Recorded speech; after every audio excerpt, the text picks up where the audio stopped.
tangan kanannya telah putus dan diganti tangan palsu. Bola mata kanan sekarang palsu.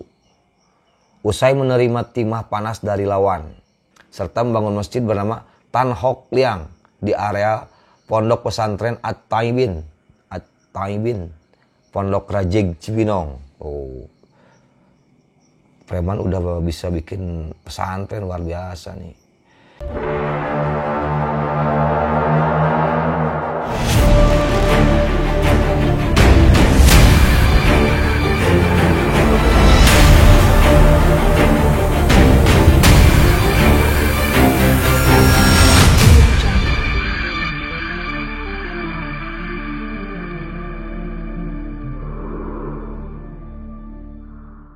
Assalamualaikum warahmatullahi wabarakatuh. Bertemu lagi bersama saya Andra Manihot di Comel. Pada malam hari ini seperti biasa kita akan cari tahu tentang apapun yang ada di Google ya. Sebelumnya kita udah menceritakan tentang sinopsis preman pensiun, terus juga ada preman di Bandung. Banyak komen-komen sekali yang respon tentang premanan mungkin ya. Nah, malam hari ini saya akan cari tahu tentang preman yang ada di Indonesia yang mungkin terkenal dan ternama lah ya. Kita akan cari di Google. Kita buka dulu Google-nya. Kita akan cari preman di Indonesia. Siapa aja nih ya? Udah keluar di sini. Ada dari National Okezo nih, ada 10 preman legendaris Indonesia. Oke, kita bacakan ya. Ditulis dari merdeka.com. 10 preman legendaris di Indonesia. Begini sepak terjangnya. Kita bisa lihat foto-foto di sini. Ada ini kalau nggak salah Johnny Indo ya. Dikutip dari merdeka.com. Aksi premanisme di Indonesia sudah ada sejak masa penjajahan. Kata preman berasal dari bahasa bahasa Belanda. Vrije man, yang artinya orang bebas. Akibat lilitan ekonomi, sekelompok orang melakukan aksi pemerasan. Hingga akhirnya kata preman sangat identik dengan dunia kriminal dan kekerasan. Ternyata ada banyak preman di Indonesia. Ingin tahu para preman legendaris yang ada di Indonesia tersebut? Simak videonya terus. Oke. Yang pertama, ini ada Hercules ya. Fotonya di sini juga ada tuh. Hercules. Kita bacakan ya. Sosok legenda preman yang pernah mencekam tanah air, dialah Hercules. Pria yang sempat berjaya dan ditakuti sampai menerima julukan kepala preman dari timur. Terlahir dengan nama Rosario de Marsal saat Timor Leste masih bergejolak. Kala itu bernama Timor Portugal sekitar tahun 1960-an. Sejak kecil hidup di masa penjajahan dari Portugal dan menjadi saksi kematian kedua orang tua akibat bom pada tahun 1978. Nama Hercules disematkan sejak dirinya tergabung dalam Korps Baret Merah. Dulu dikenal Komando Pasukan Sandiuda atau Kopasanda. Sesuai dengan mitologi Yunani, sosok Hercules yang terkenal sangar dan bernyali besar. Tak disangka, seiring berjalannya waktu, ia memilih jalannya sendiri dan menjadi preman paling ditakuti di Tanah Abang, Jakarta. Oke. Tanah Abang ya, berarti ini sosok Hercules dari timur. Kita lanjut ya. Kekuatan Hercules begitu melegenda. Tangan kanannya telah putus dan diganti tangan palsu. Bola mata kanan sekarang palsu. Usai menerima timah panas dari lawan, serta pernah menerima bacokan sebanyak 16 kali, namun masih selamat. Wah, luar biasa Kang Hercules ini nih. Sekarang kita lanjut ke yang kedua. Itu ada namanya Johnny Indo. Ini fotonya ya. Oke, kita bacakan nih tentang Johnny Indo. Aktor sekaligus penjahat pernah disematkan pada Johnny Indo. Belum lama ini dirinya kembali pada pangkuan Sang Pencipta pada hari Minggu 26 Januari 2020. Udah meninggal ya almarhum berarti. Sekian kali dirinya lolos dari perampokan dan menjadi salah satu preman dengan tindak kejahatan yang kejam. Bersama anak buahnya, Johnny Indo tega membunuh korban. Luar biasa ini. Akibat kecerobohan salah satu anak buahnya, Johnny Indo beserta seluruh anggota dapat tertangkap dan dijebloskan ke penjara. Akhirnya Johnny memilih taubat dan mengubah nama menjadi Umar Billah. Sosok yang menjadi tokoh utama dalam film Johnny Indo tahun 1987 tersebut membagikan hasil rampoknya pada masyarakat miskin dan memilih hidup sederhana di masa tua. Luar biasa. Ini preman pensiun dunia nyata nih. Yang lainnya ada nomor 3 itu Sahara Oloan Panggabean. Kita bacakan ya.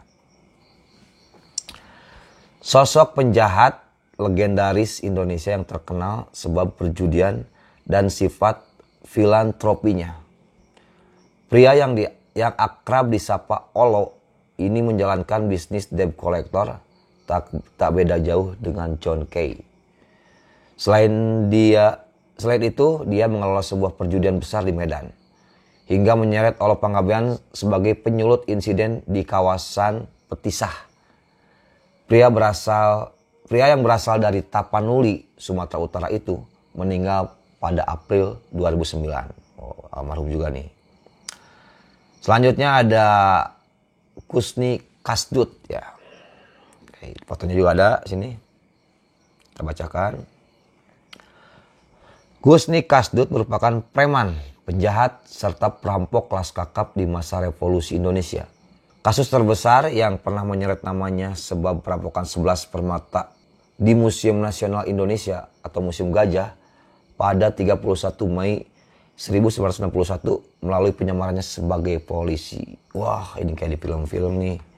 Dia nyamar polisi untuk ngerampok permata di Museum Nasional. Juara.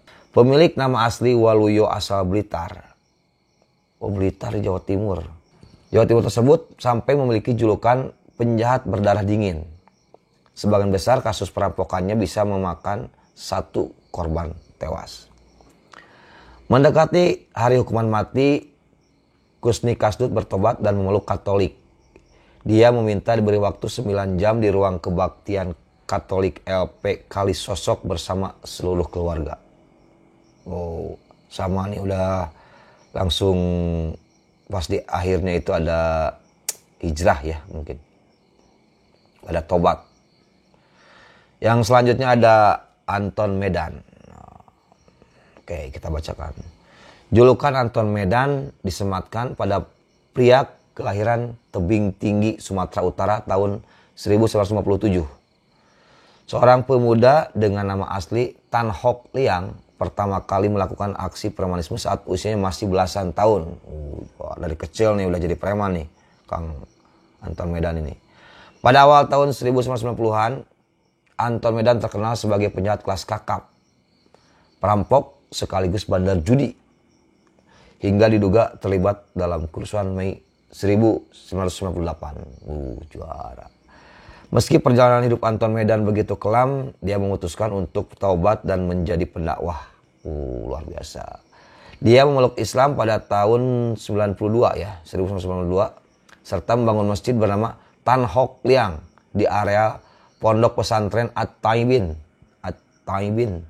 Pondok Rajeg Cibinong. Preman udah bisa bikin pesantren, luar biasa nih.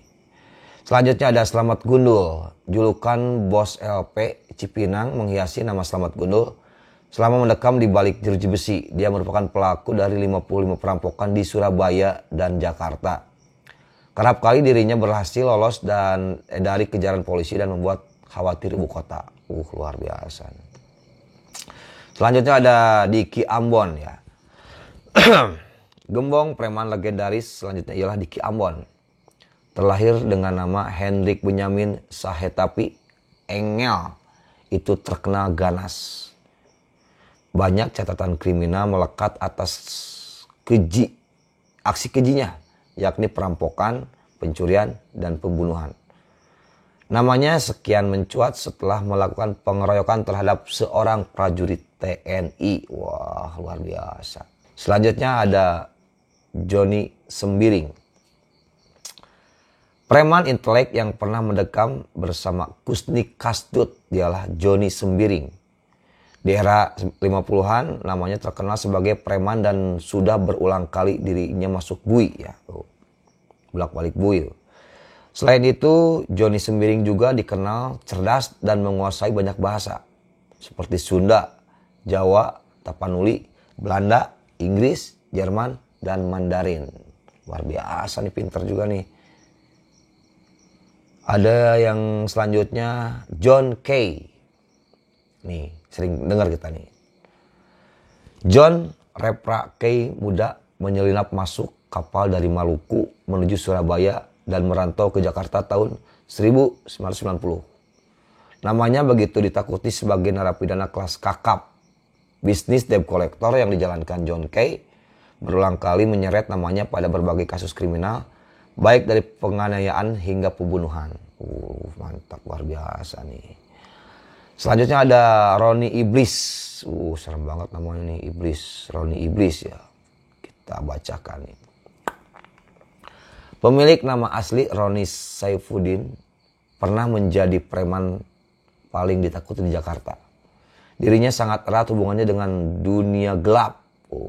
Berbagai kasus menyelimutinya seperti perampokan, narkoba, dan minuman keras, pencurian, hingga pembunuhan. Sosok yang pernah mencekam ibu kota tersebut akhirnya memilih jalan kebaikan dan bertobat. Demi mencukupi kehidupan sehari, Roni bekerja seadanya. Luar biasa ya. Udah bener-bener pensiun ini mah ya. Banyak sekali dari Kang Hercules, terus yang lainnya juga banyak.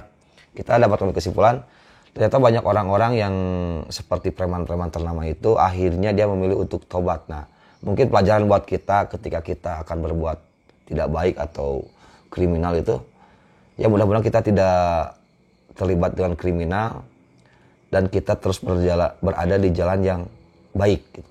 Tapi kalau udah ada yang sudah terlibat, mungkin bisa meniru untuk mencontoh para tokoh-tokoh dari preman tersebut dan menjadi sebuah contoh untuk bisa kita tiru. Oke, mungkin itu saja yang bisa saya sampaikan di acara Comel kali ini. Kita akan bertemu lagi di lain waktu. Terima kasih sudah nonton. Jangan lupa like, komen, dan share. Terima kasih. Assalamualaikum warahmatullahi wabarakatuh.